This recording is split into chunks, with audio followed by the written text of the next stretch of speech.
자, 우리 옆 사람들과 이렇게 한번 인사할까요? 예수님 이름으로 사랑하고 축복합니다.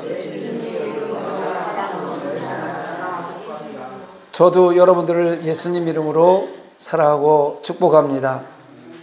할렐루야. 오늘도 동영상으로 예배드리는 성산가족 여러분, 여러분들을 예수님 이름으로 사랑하고 축복합니다. 한번 따라하겠습니다. 자녀들아, 우리가 말과 혀로만 사랑하지 말고 행함과 진실함으로 하자. 요한일서 3장 18절 말씀. 할렐루야. 우리의 언어가 세상을 변화시킬 수 있는 언어가 될 수 있습니다. 성경을 말하고 예수님을 말하고 진리를 말하면 세상은 변하지 않는 것 같아도 조금씩 변하게 돼 있어요. 우리의 때에 변하지 않으면 우리의 언어가 우리 후손들을 통해서 계속 이어지고 그 후손들의 생명의 말씀의 언어를 통해서 세상은 반드시 변해질 것입니다. 그 일을 시작하는 우리의 삶이 되기를 간절히 소망합니다. 어느 날 이런 경험을 한 번씩 해본 적이 있을 겁니다. 저도 해봤습니다. 집안을 정리하고 있는데 비싸게 샀던 녹슨 열쇠와 자물쇠를 볼 수 있습니다. 좋은 물건, 집안의 도덕을 지키기 위해서 비싸게 사놨는데 있는 것을 잊어버리고 오랫동안 쓰지 않아서 녹이 쓰고 말았어요. 안타까운 것은 녹이 쓴 열쇠와 자물쇠가 아니었습니다.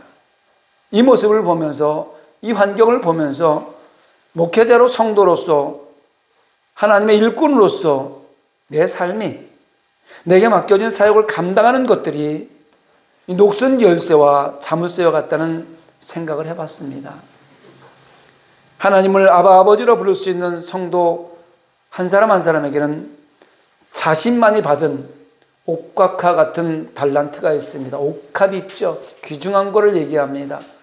자물쇠, 열쇠는요, 사실은 귀중한 거를 지키기 위해서 우리가 필요로 해서 사놓는 것들인데, 우리 성도 한 사람 한 사람에게는 하나님이 주신 달란트가 있는데 그 달란트가 크던 작던 옥합이에요. 그 재능의 차이는 있을 수 있습니다. 우리 모두에게 귀한 옥합 같은 재능을 하나님이 허락하신 겁니다. 그 재능을 하나님이 나라를 위해서 쓰기를 원합니다. 교회를 위해 쓰기를 원합니다. 하나님 나라를 위해서 쓰기를 원합니다. 그러므로 그 옥합 같은 달란트는요, 하나님의 때에 제대로 사용돼야 돼요. 하나님의 시간에 사용돼야 그 가치가 빛날 수 있습니다. 우리에게 주어진 아름다운 마음, 봉사와 헌신을 할 수 있는 시간, 그리고 하늘의 복으로 채워주신 크고 작은 물질들, 내게 맞도록 허락하신 재능의 옥합을 하나님이 원하는 시간에 깨뜨려 드려야 되겠습니다. 하나님이 각자에게 맞도록 허락하신 옥합을 깨뜨리지 않으면 그 옥합이 어느새 녹이 생겨서 못 써먹게 되는 거예요. 상하게 돼버린단 말입니다. 때가 악하고 만물의 마지막이 가까이 와 있는 이 때에 깨어있는 성도라면 기도하면서, 말씀 보면서, 예배하면서 녹슨 마음을, 녹슨 시간을, 녹슨 물질을, 녹슨 재능을 닦아내시기 바랍니다. 그리고 하나님의 영광을 위해서 사용하시기 바랍니다. 마가복음 14장 9절에 예수님을 향하여 세상에서 귀히 쓰이는 옥합을 깨뜨려 머리에 부은 마리아를 향해 말씀하십니다. 그 내용이 기록되어 있는데, 여기에 나오는 마리아는 나사로의 누이 동생을 얘기하는 거예요. 하나님의 은혜를 받은 마리아가 이제 예수님이 마지막 순간을 맞이하는 그 순간에 여기 나드 향 시집갈 때 쓰려고 300데나리온이나 되는 300데나리온이면요, 하루 품삯이 1데나리온이니까 300일 품삯을 정도 되는 옥합을 깨뜨려서 예수님의 머리에 부었습니다. 제자들은 얘기합니다. 이거를 300데나리온에 팔아서 어려운 사람들에 쓰지 왜 이것을 허비하느냐, 이렇게 얘기했을 때 예수님이 말씀하십니다. 내가 진실로 너희에게 이르노니 온 천하에 어디서든지 복음이 전파되는 곳에는 이 여자가 행한 일도 말하여 그를 기억하리라 하시니라. 아멘. 2000여 년 전에 있었던 일인데 지금 이 말씀대로 이 여자가 행한 일이 온 천하에 복음이 전파되는 곳에 말한다고 했잖아요. 그래서 오늘 저도 이것을 복음을 전하고 있는 거란 말입니다. 여러분, 옥합을 깨뜨릴 때 신앙의 참된 기쁨과 은혜의 감격을 마리아처럼 경험하게 되는 것입니다. 자기의 가장 귀한 것을 하나님 나라를 향하여 깨뜨렸을 때 귀한 것을 하나님 나라를 경험한다는 겁니다. 더욱 큰 믿음이 생겨나게 되고 하나님이 주신 사명을 온전히 감당할 수 있게 된다는 것입니다. 여러분에게 주신 달란트를 녹슨 열쇠와 자물쇠처럼 방치하고 있지는 않는가 살펴보는 시간이 되었으면 좋겠습니다. 우리는 부활신앙을 가지고 있습니다. 재림 예수를 기다리면서 다시 일어나서 녹슨 열쇠와 자물쇠와 같이 묵혀두었던 나만의 달란트를 예수님의 십자가 보혈로 닦아내세요. 기도하면서 말씀 보면서 예배하면서 녹슨 달란트를 닦아내시기 바랍니다. 그리고 이 땅에서 주신 사명을 위해 가볍게 사용하시기 바랍니다. 하나님께서 당신에게 주신 귀한 달란트가 주님의 나라를 위해서 온전히 사용되어지고 있습니까? 우리 생긴 모습 다 다르고 학벌도 다르고 살아가는 환경도 다르지만 나이도 있고 젊고 다 다르지만 우리 한 사람 한 사람에게 주신 하나님의 달란트는 다 있어요. 크고 작음이 있을 수는 있습니다. 그러나 다 있습니다. 그거를 잘 발견하시고 하나님이 사용하시고자 할 때 깨뜨릴 수 있는 그런 믿음을 가지시기 바랍니다. 그래서 누가복음 8장 4절로 8절을 본문으로 해서 습기가 없으므로 라는 제목으로 은혜의 말씀을 나누려고 합니다.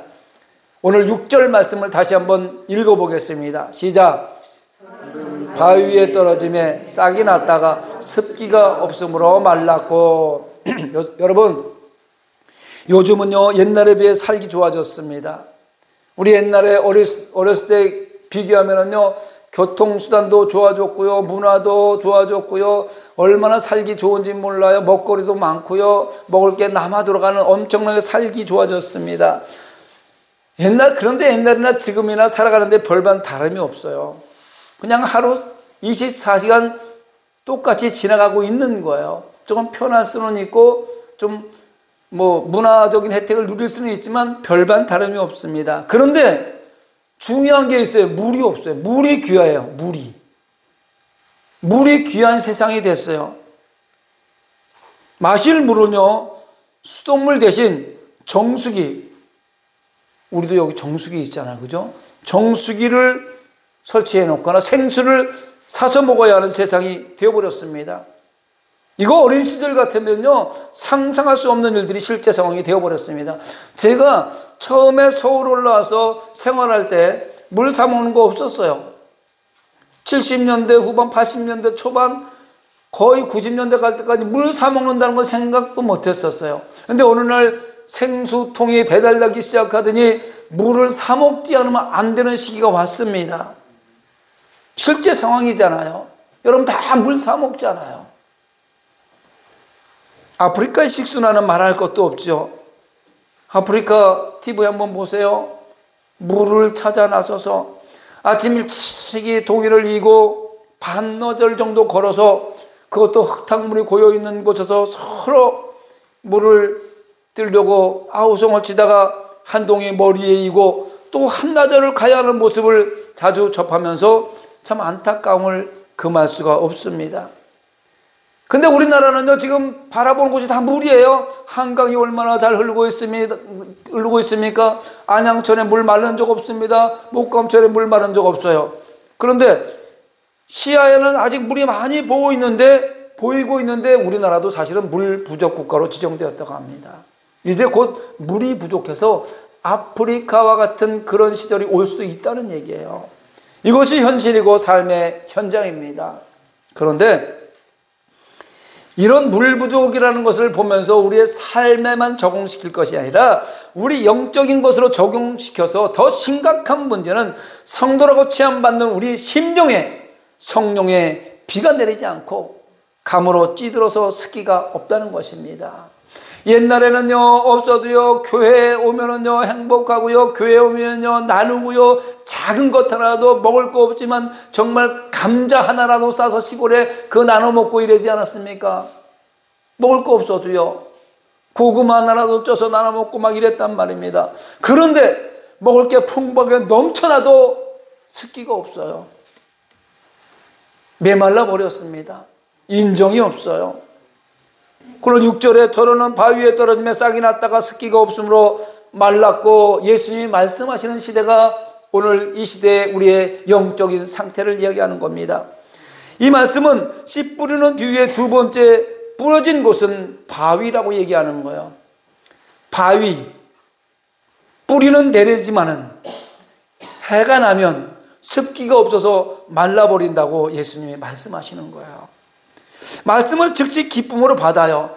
성경 말씀을 주옥 같은 말씀들이 미디어 매체를 통해서 또 이 목사님들의 말씀을 통해서 막 전달해 줬을 때 그 말씀을 받으면서 아멘 아멘 아멘 하지만 삭막한 세상에 나가서 세상의 햇빛을 쬐버리면 금방 타서 없어지는 것을 의미하는 거예요. 해가 나면 식물이 잘 자라야 되는데 햇볕에 의해서 탄소 동화작용을 해갖고 식물이 잘 자라나는 거 아니겠습니까? 그런데 오히려 그 햇볕이 나면 말라버린다는 거예요. 햇볕이 방해가 된다는 겁니다. 말씀이 햇볕처럼 전해지는데 그 말씀이 방해가 될 수 있다는 거예요.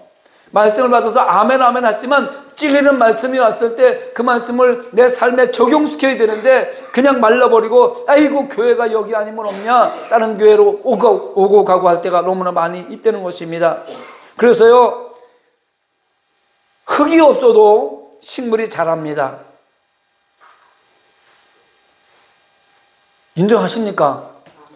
습기가 없으면 자라지 못해요. 그래서 요즘에 무슨 재배가 유행해요? 수경재배. 물만 있어도 사실은 자랄 수 있는데 물이 없으면 식물은 자랄 수가 없어요. 그렇다면 하나님의 백성들에게 뿌려진 말씀이 어떤 습기가 없어 자라지 못할까? 여기서 말씀을 매주마다 듣고 미디어를 통해서 말씀을 날마다 접하고 수요 예배, 금요 철야 예배, 각종 예배를 통하여 말씀을 전해 듣지만 그 말씀이 자라지 못하는 이유는 습기가 없기 때문에 그래요.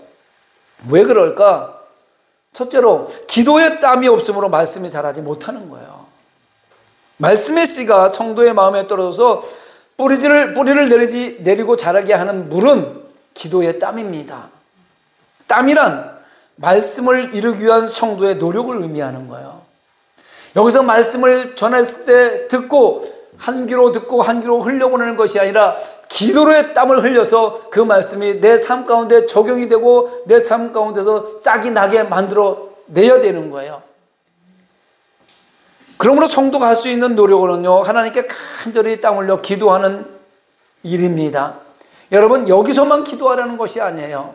기도는 무시로 할 수 있어요. 생각나면 하는 거예요. 환경 속에서 어느 곳에서도 할 수 있는 거예요. 운전하다가도 할 수 있고요, 일하다가도 할 수 있고요, 설거지 하다가도 할 수 있고요. 그 기도의 땀을 흘려야 말씀이 자라날 수 있다는 것입니다. 하나님을 향해서 간절히 땀 흘리며 기도하는 그것조차 하나님이 허락하셔야 할 수 있는 것입니다만 의식적으로라도 기도의 자리를 향하는 것은 성도의 몫입니다. 아, 교회 가야지, 수요 예배니까 가야지, 어떤 환경에서도 가야지, 금요 예배 가야지, 기도해야지, 이것이 성도의 몫이라는 말입니다. 어느 순간에 기도가, 예배가 하나씩 사라지더니 예배 드리는 날조차 잊어버리고 있어요. 언제 예배 드리는지, 예배 드리는 그 시간조차 잊어버리고 있단 말입니다. 메말라서 그런 거예요. 하나님께 창세기 3장 19절에 내가 흙으로 돌아갈 때까지 얼굴에 땀을 흘려야 먹을 것을 얻으리라, 먹을 것을 먹으리니, 이렇게 말씀하십니다. 그렇기 때문에 기도에 땀을 흘리는 것은요, 인간이 먹기 위한 필수의 조건이 되는 것입니다. 땀 안 흘리고 먹을 수 있어요? 땀 흘려 일해야 가을에 추수할 수 있는 거 아니겠습니다? 여러분, 땀 흘리는 것은 건강에도 필요해요. 그래서 돈 들여서 땀을 흘려요. 돈이 얼마나 비싼지 몰라요? 헬스장에 다니고요, 얼마나 비싼지 몰라요. 그래서 땀 흘리는 것은 건강에도 필요하며, 특히 영적으로 흘려야 하는 기도의 땀은요, 신앙생활을 함에 있어서 굉장히 중요한 역할을 합니다. 우리가 열심히 운동하면서 흘리는 땀은 건강에 좋지만, 영적으로 기도하면서 흘리는 땀은요, 이거 상당히 중요하단 말입니다. 교회에서 봉사하는 사람도 기도의 땀을 흘려야 바른 봉사를 할 수 있습니다. 낮은 곳에서 헌신하는 사람도 기도의 땀이 있어야 겸손하게 헌신할 수 있는 것입니다. 결국 간절한 기도로 땀을 흘리는 성도가 말씀에 열매를 맺을 수 있고, 신앙이 자람으로 한 걸음씩 한 걸음씩 천국을 향해 나아가게 되는 것입니다. 성도가 기도의 땀이 없으면 교인은 될 수 있습니다. 그러나 신앙의 열매가 없으므로 마지막 날에 부끄러워하는 구원을 받게 될 것입니다. 성도가 교회에 나와서 예배를 드리고 봉사를 하고 헌신을 해도 신앙이 자라지 않는 것은 간절한 기도의 땀을 흘리지 않기 때문입니다. 여러분, 정말 땀 흘려 기도한 적이 언제쯤입니까? 정말 땀방울이 뚝뚝 떨어질 정도로 기도한 적이 언제적입니까? 저도 이 말씀을 생각해 보니까 내가 땀 흘리면서 기도한 적이 기억이 안 날 정도로 오래전이더라고요. 그래서 안 되겠다, 땀 흘리면서 한번 기도해 보자. 여러분, 기도를 간절히 하면요, 아무리 추운 날에도요, 땀이 떨어지게 돼 있어요. 간절히 기도해 보세요. 땀이 떨어지게 돼 있습니다. 목회자인 나도 그렇게 땀을 흘리면서 기도한 것이 기억이 없는데, 이런 목회자 앞에서 설교를 듣는 여러분들은 언제적이, 아니 혹시라도 있을 수 있겠습니다만 언제적입니까?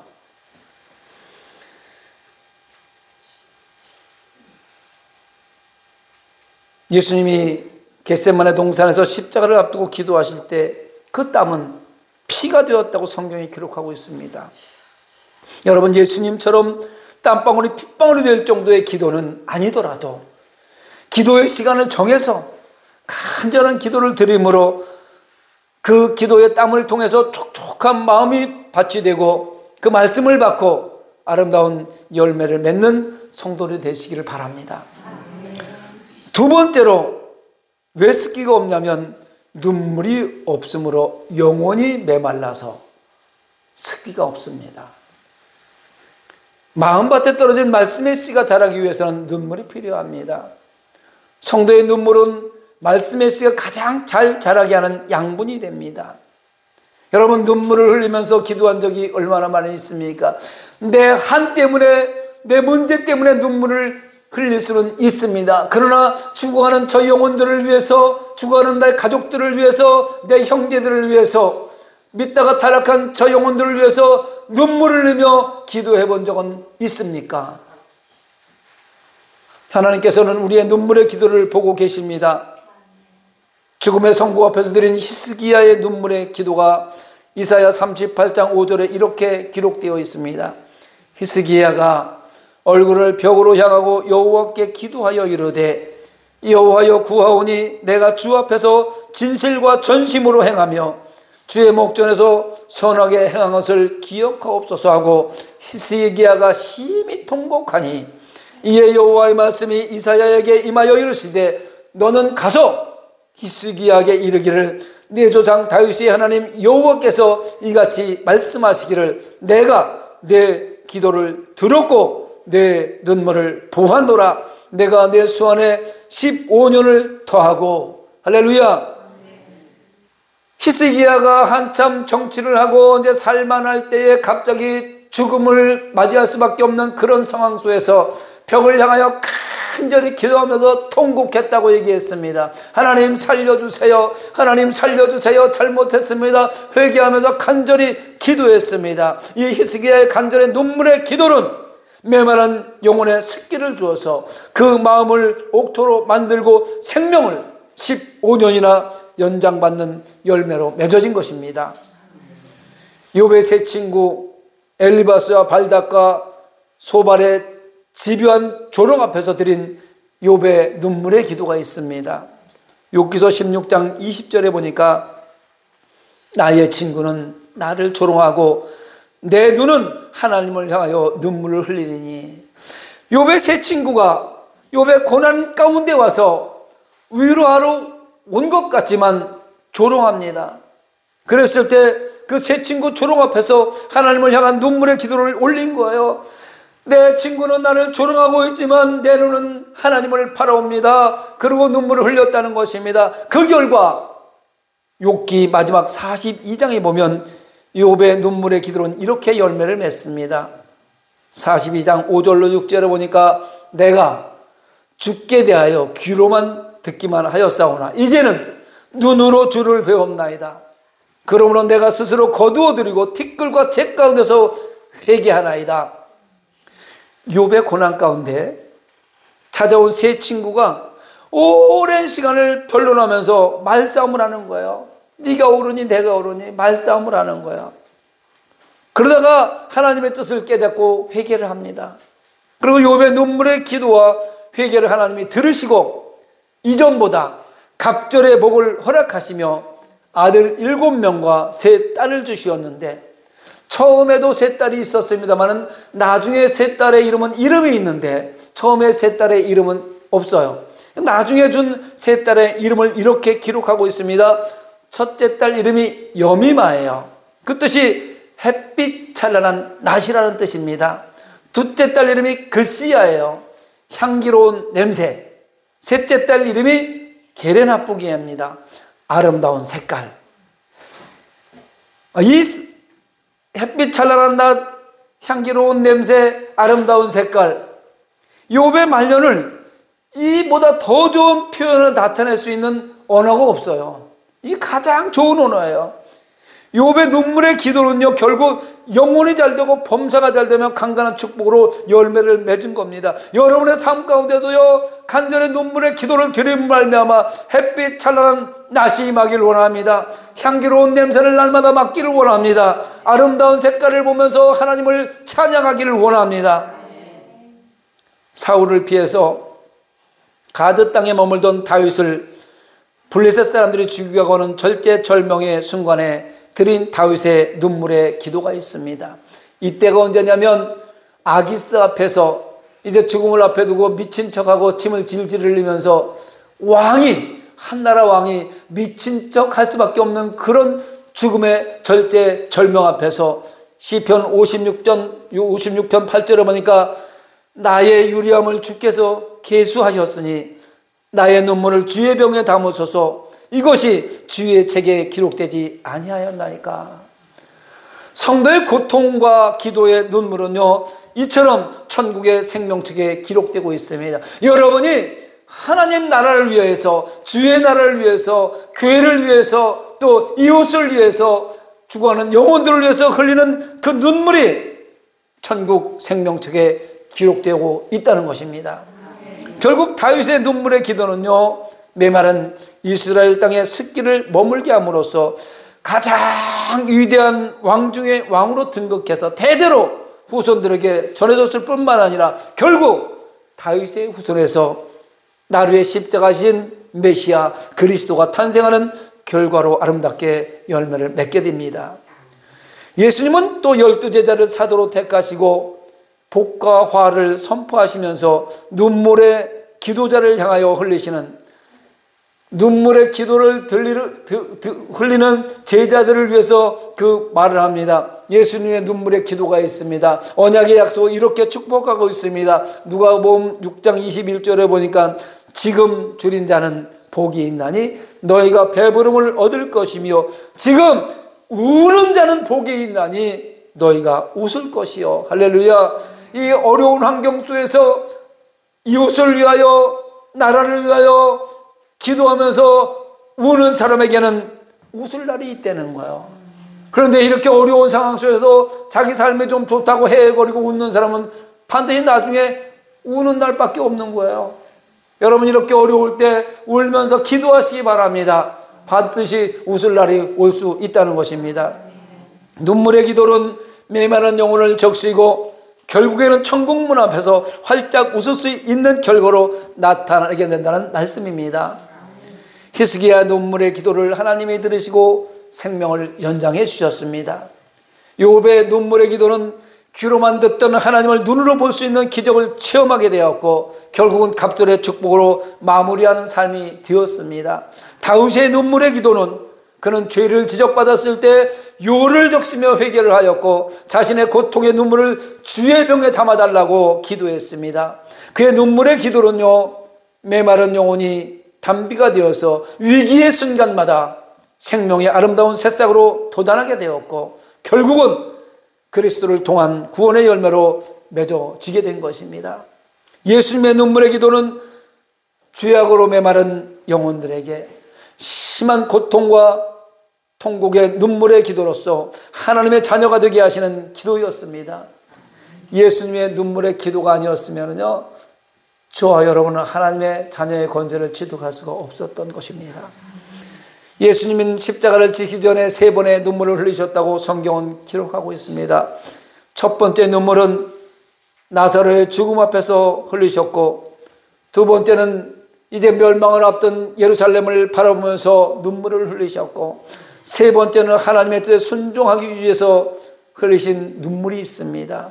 결국 예수님의 눈물을 통해서 메마른 세상에 생명의 말씀으로 단비를 내려주셨고, 누구든지 남녀노소 빈부귀 천할 것 없이 누구든지 그 말씀 안으로 들어오서 말씀 속에 살아가는 그 사람들에게는 영원한 천국, 구원이라는 열매를 허락하셨던 것입니다.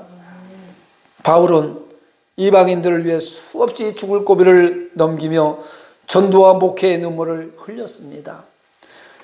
그 바울의 눈물의 기도가, 그 눈물의 사역이, 눈물의 전도가 오늘 저와 여러분을 이 자리에 만나게 할 수 있었던 것입니다. 성도의 눈물이 있으면요, 메마른 영혼에 촉촉한 습기가 머물게 되고 그 촉촉한 마음의 땅에 뿌려진 말씀이 싹이 나서 자라나고 영혼이 구원받는 열매로 결과가 거두어지게 되는 것입니다. 하나님은 성도의 눈물을 기뻐하십니다. 그 눈물을 통하여 메마른 마음을 적시고 낮아지고 겸손함으로 구원의 열매를 맺게 하신다는 것을 명심하시기 바랍니다. 마지막으로 그리스도의 피가 없기 때문에 습기가 없고 희생이 메말라 버렸습니다. 말씀의 씨가 자라기 위해서는 피가 필요합니다. 이 생명의 말씀이 우리 삶 가운데 적용되고 자라나기 위해서는 그리스도의 피가 필요하다는 것입니다. 피는 가장 좋은 말씀의 영양분이며 가장 좋은 습기입니다. 신구약을 통틀어서 피는 생명이에요. 예수 그리스도의 피는 우리를 살리는 생명이며 그 피 가운데 교회가 세워진 거예요. 예수님의 피값으로 교회가 세워진 거예요.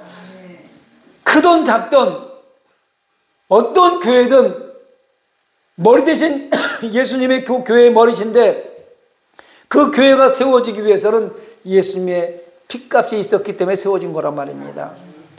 십자가에 번쩍번쩍 불은 들어오고 사람들이 구름대와 같이 모여들어도 예수 그리스도의 십자가 보혈이 없으면 그것은 교회가 아닙니다.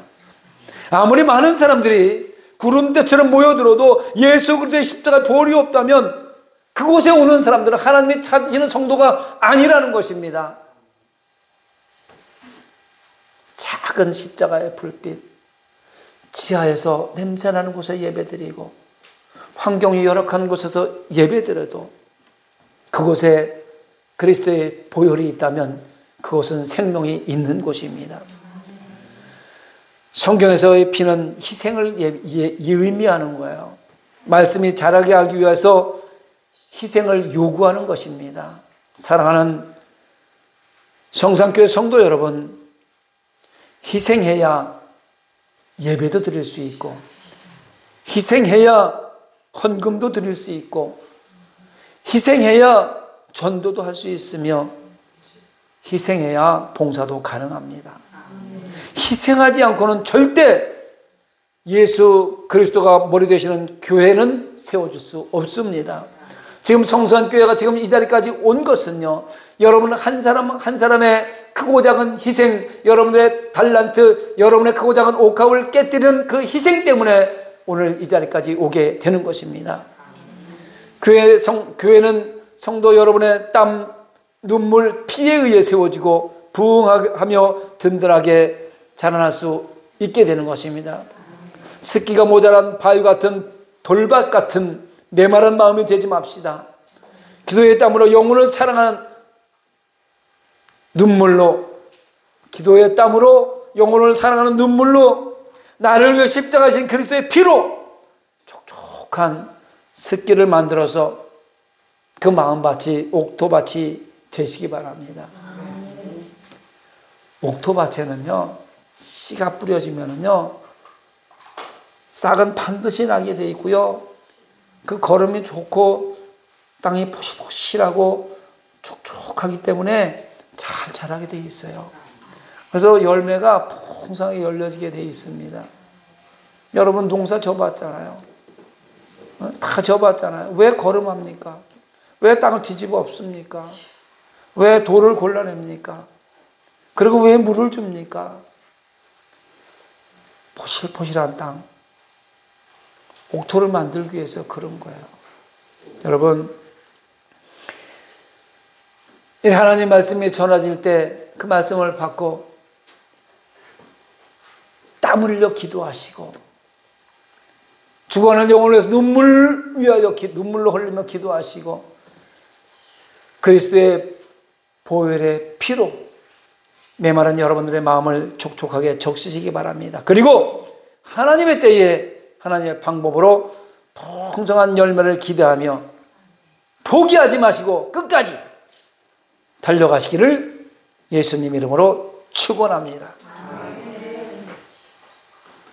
말씀을 생각하면서 찬양하고 가고 기도하도록 하겠습니다.